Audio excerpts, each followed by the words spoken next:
চলতে বাধ্য হয়েছে, তাদের বিরুদ্ধে বললে কোনো বিপদ হবে? রাসূল আকরাম সাল্লাল্লাহু আলাইহি সাল্লাম বলেন, শোনো, পিস্তল সাপ দেখলে হত্যা করবে। কি করবে? আরো জোরে কি করবে? সাপ দেখলে হত্যা করবে। এটা যেমন সুন্নাত, তেমনি ভাবে মুনাফিক দেখলে মুনাফিকের আমলগুলো বর্ণনা করা সুন্নাত। ঠিক কিনা জোরে বলুন। অতএব যদি আজকের আলোচনা থেকে আপনাকে বলা হয়, ভাই অমুক ব্যক্তির বিরুদ্ধে কেন বলো, আপনার রাকিব বিনতে জামিল তো বলে গেল গীবত বলা জায়েজ নাই, তো আপনি কেন গীবত বলেন? তাকে শুনিয়ে দেবেন, ভাই ওই স্বৈরাচারীর বিরুদ্ধে সুন্নাত। এজন্য আমার বন্ধুগণ, আল্লাহ সুবহানাহু ওয়া তাআলা বলেন, ওয়াইলুল লিকুল্লি হুমাযাতিল লুমাযা।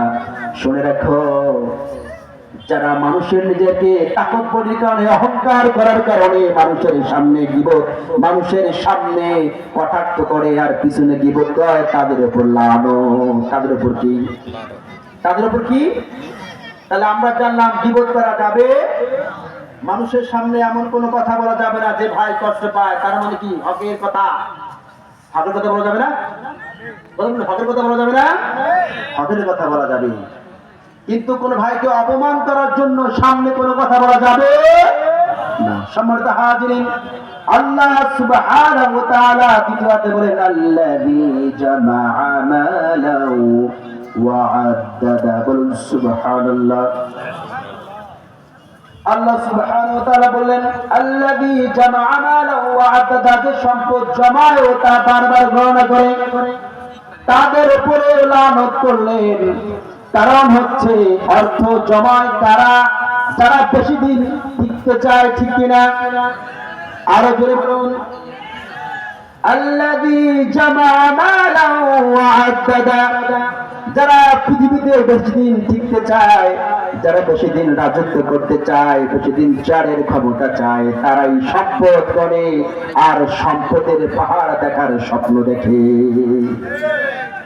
আল্লাযী জামাআ মালাহু ওয়া আদ্দাদা। আল্লাহ তাআলা বলতেছেন, ধ্বংস তারাও যারা নিজেকে মনে করে যে সম্পদ গুলো দরকার, আরো দরকার, আরো দরকার, এই সম্পদ সংরক্ষণ করার জন্য, সম্পদ সংগ্রহ করার জন্য কোন মানুষ চেনে না, কোন মানুষ কি প্রকৃতির তাও বোঝে না, কোন নারীকে সম্মান দিতে জানে না, মা বোনদের ইজ্জত নিয়ে খেলা করে, ভাই বোনদেরকে সম্মান করে না, হক গুলো বিনষ্ট করে নিজের পাহাড় গড়ার জন্য আল্লাহ তাআলা তাদের বিরুদ্ধে বলেন, আল্লাযী জামাআ মালাহু ওয়া আদ্দাদা। ওই সমস্ত ব্যক্তির উপর লানত যারা সম্পদ গণনা করে আর জমা রাখায় ব্যস্ত হয়ে যায়। ওই সমস্ত ব্যক্তির অর্থ দিয়ে কোন কল্যাণমূলক কাজ হয় না। কথা বলুন ঠিক কিনা? ওই সমস্ত ব্যক্তির অর্থ দিয়ে কোন দিনের কাজ হয় না, কোরআনের কাজ হয় না। ওই সমস্ত ব্যক্তির অর্থ দিয়ে মানুষের কোন উপকার আসে না। কারণ আল্লাহ সুবহানাহু ওয়া তাআলা সবার অর্থ দিয়ে সব কাজ করেন। জোরে বলুন, সবার অর্থ দিয়ে সব কাজ হয় না। ঠিক কিনা? আর যেমন ঠিক কিনা? ওদের সম্পদ গুলো কাজে লাগে যাদের মাসিক ইনকামের একটা পার্সেন্টেজ 5% অর্থ, যেগুলো ইসলামী সংগঠনে দায়বদ্ধতা দিয়ে অর্থ দাখিল করে নিজেকে যুবকগণ মনে করে, আর তাদের সম্পদ কোন দুনিয়াবি কাজে আসে না, আখিরাতেও তো নাই।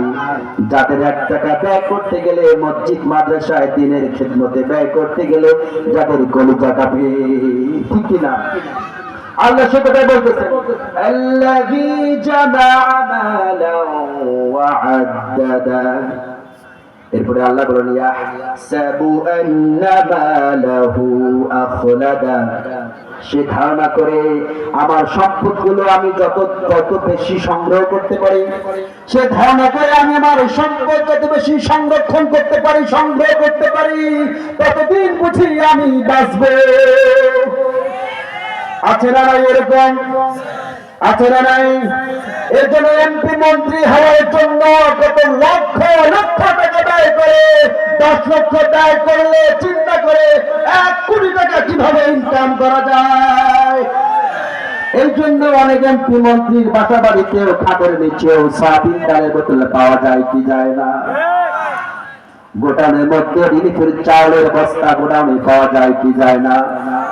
ব্যাংক ব্যালেন্স ডাকাতি হয়, দেশে বাহির দেশগুলোতে লুটপাট করে টাকা অর্থ পাচার করে, কারণ তারা একটাই চিন্তা করে আমার এই সম্পদ তত বেশি আমি সংগ্রহ করতে পারবো, তত বেশি দিন আমি বাঁচতে পারবো। কিন্তু কি এই কথাটা সত্য না মিথ্যা? আল্লাহ তাআলা ইয়াহসাবু আন্নামা লাহু আখলাদা, তারা ধারণা করে আমি যতদিন যত টাকা উপার্জন করতে পারবো, যত সম্পদ উপার্জন করব, ততদিন আমি বাঁচতে পারবো। এজন্য চেয়ারের লোক যতটা করা দরকার ছিল তার থেকে হাজার হাজার গুণ চেয়ারের লোক করে কি করে না।